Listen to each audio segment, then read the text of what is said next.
Welcome back everyone. You may be having some issues with your Windows 10 PC where for some reason it's just not opening up your applications that you downloaded. So it really depends on where you install these applications from. Did you install them from the Microsoft Store? Did you download an exe file? Whatever the case is, you want to actually try your best as to updating that specific application. So wherever you downloaded that app from, if you go to your Windows Store, the Microsoft Store, you can go and find that downloaded file and you can actually go and update that file as well. So that is a big thing to do. That is probably my number one thing I would recommend you to do, is to pretty much just go ahead and actually update that specific device like that, and you'll probably be good to go as of that point. Now, another big thing I would recommend doing is to actually see if there's an update available for your PC. If the apps are not opening, if you're trying to go and open up these applications and everything, and you're seeing that the apps are just not opening, well, like I mentioned, a big thing you can do is to pretty much just update your specific device and see if that fixes the problem.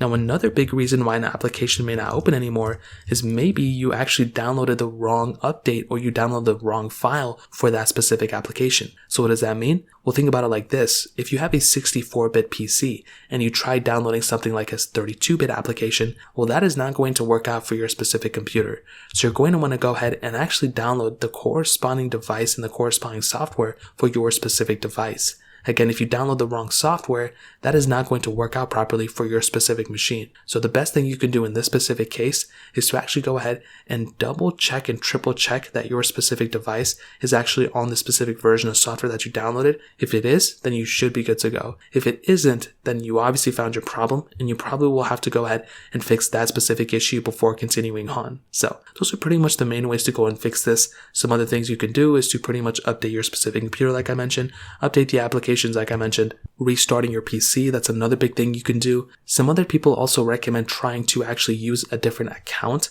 Now that's never really worked for me, but it may work for you. You may also have to run these specific applications as an administrator to even install them. So if you haven't even installed the dependencies, that specific application may not even be able to open because it's looking for files that you probably deleted or that were never even installed in the first place. So those are a couple different things to kind of watch out for. And by this point, you probably should be good to go and your application should be opening up. If not, I would recommend, leaving a comment in the comment section, checking out there and seeing if anybody else has fixed the problem for you. So that's pretty much it. If you guys have any other questions or anything like that, let me know in the comment section below. Hit the like button, but definitely hit that subscribe button. More importantly than everything else, I love every single one of you guys. Hopefully I'll catch you guys in the next video. Peace out till then.